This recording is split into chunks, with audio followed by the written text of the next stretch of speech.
Zakah on merchandise. Throughout the ages and different periods in history, trade remained the means to exchange beneficial commodities between the people in all corners of the world. Islam made for merchandise a special form of zakah. So anything which is displayed for buying and selling in order to achieve a profit, like cars, clothes, material, iron, wood, and others, zakah is obligatory on them. This is because of Allah saying, O you who believe, spend of the good things which you have legally earned. And Allah saying, take sadaqah, that is alms, from their wealth. There are conditions for the zakah on merchandise to be obligatory. Their value must reach the nisab, and the nisab is calculated from the value of gold and silver. A lunar year must lapse on them, and they should be for the sole purpose of business, to earn a living from them, that is, not for personal use. The scholars said, if one changes his intention from selling to employing the merchandise for personal use, the year being counted is stopped. But if he reverts to his intention of business, a new year is started afresh, until he does this in order to escape zakah. In such a case, the year that was counted at first is not disrupted. As to how zakah is paid on merchandise, then after a complete year has elapsed, the trader takes stock of the merchandise for sale and its cost according to its current market price. Subsequently, he pays zakah from this, either from the goods directly or from its monetary value, as the need of the poor may dictate.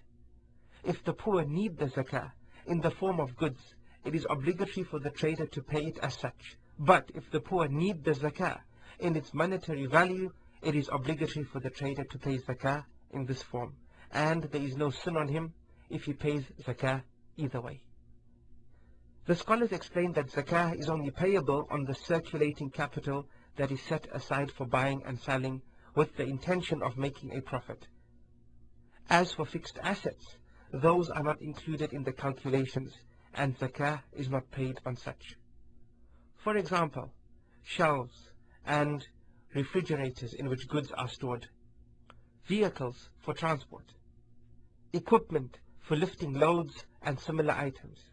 It is not stipulated to possess the nisab for the whole year from the beginning to the end. It is enough to just attain the nisab at both the beginning and end of the year. As to how does a trader calculate zakah on his property, then the scholars have set down some easy, clear steps. Firstly, the trader evaluates the merchandise as he has according to its present price in the market. Then he adds whatever money he has to this, whether this is for his business or otherwise. After that, he adds whatever money he has loaned and whose settlement has been guaranteed. Then he subtracts from this sum any amount he owes. And finally, he then pays zakah on whatever is left, the zakah being 1/4 of a tenth, which is 2.5%. As many Muslims deal in trade all over the world, many trade goods are transported. So to calculate the zakah which is due on such trade goods, the assets upon which zakah is payable are inventoried and estimated on the day the zakah is due. By using the statement of the financial position, the budget, regardless of the presence of profit or loss in the profit and loss account. Materials used for packaging are not estimated alone if they were not bought for the sole intention of being sold individually. If, however, they were used to sell trade goods, then they should be estimated if they increase the value of those goods, such as special bags that have a special packaging used to store the trade goods in, etc. But if they do not increase the value, for instance plain paper bags, then they are not included in the evaluation. The scholars also explained that the evaluation for each trader, whether a wholesaler or a retailer, is according to the price which he can usually purchase the goods at the end of the haul, which is 1 Hijri year, and 1 Hijri year equals 354.5 days. That is, the replacement value, which is different from the sale price or the market value, and the historical cost, meaning cost at the time of purchase, as well as the book value. If prices change between the day zakah is due and the day it is paid, the price considered shall be that of the day it is due, whether the price has increased or decreased.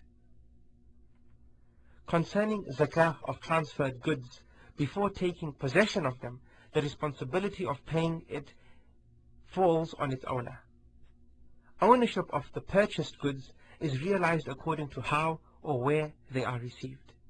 These purchased goods, which are on their way, if purchased, for example, on the basis of delivery at the port of the seller, it enters into the buyer's ownership once it is delivered to the shipper. But if it was purchased on the basis of delivery in the port of the buyer, it enters into the buyer's ownership upon reaching the port of arrival. If the traded money includes different currencies, such as gold or silver, it should be estimated to decide on the amount that must be paid in the currency, in which the merchant trades to evaluate his trade goods according to the prices prevailing on the day the zakah is due. Concerning trade goods that the buyer pays for in advance, but does not take immediate possession of, the zakah is not obligatory for the buyer before taking possession of them, but it is still due from the seller.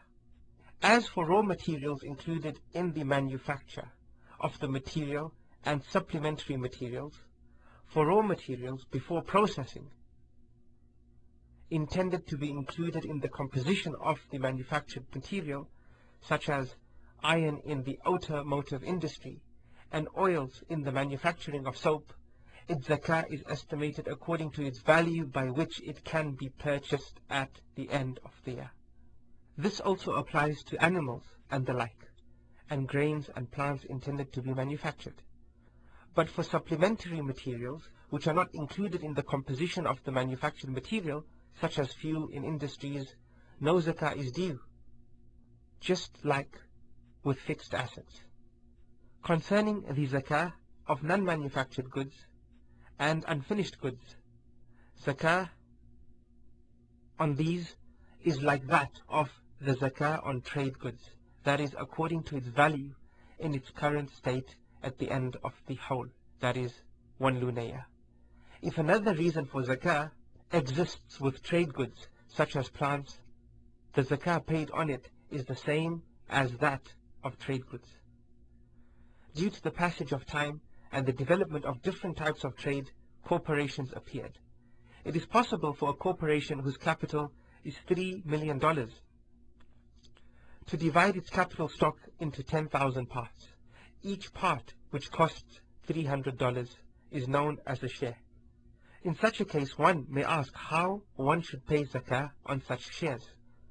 The company's management pays it on their behalf if that was stipulated in its basic regulations, or the shareholder delegated the company to pay it.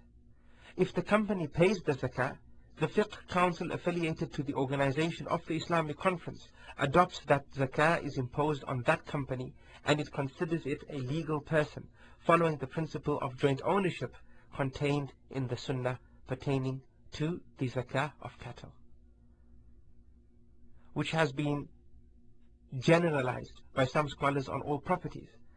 In other words, all the shareholders' monies are considered as the money of a single person, and zakah is thus imposed on them in terms of nisab and the amount of zakah, etc. But the majority of scholars hold the opinion that the principle of joint ownership should not be applied for the zakah of companies. Rather, the share of each partner is considered individually. It is worth mentioning that the second conference of the Islamic Research Academy took the opinion of the majority of scholars on this point and did not agree with the principle of joint ownership, but considered each money individually, and therefore decided as follows. In companies, that have many shares which are owned by a number of individuals, the application of such provisions are not applied to the total corporate profits, but each partner's share is considered separately. In this case, the company's management should subtract from its capital the stock that is not subject to zakah, such as charitable endowment shares, and those contributed to charities, and the company's fixed assets that are not subject to zakah, such as buildings, offices, furniture, and cars that are for use, and the like of assets which should not be subject to zakah. If, however, the company's administration does not pay out the zakah, shareholders should then pay out their own as follows. Zakah of shares of agricultural companies is paid out in the same way as the zakah of crops and fruits. Zakah of shares of commercial companies is paid out from both the original and the profit. Shares are estimated according to their market value at the time zakah is due. Zakah of industrial companies' shares are paid out on the net profit, but not on equipment and buildings and the like. If a shareholder sells his shares during the hawl, he adds their price to his money and pays out the zakah due on that money when a hawl passes.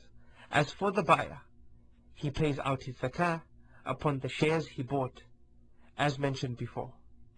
There are types of properties for which zakah is not compulsory, like products of the sea, pearls, coral, and fish, unless they become trade goods. Goods intended for rent, such as real estate, cars, and others, are not subject to zakah. Zakah is due on the rent if it reaches the minimum nisab and a hawl has passed. Similarly, there is no zakah on objects that are for personal use, such as one's car and home.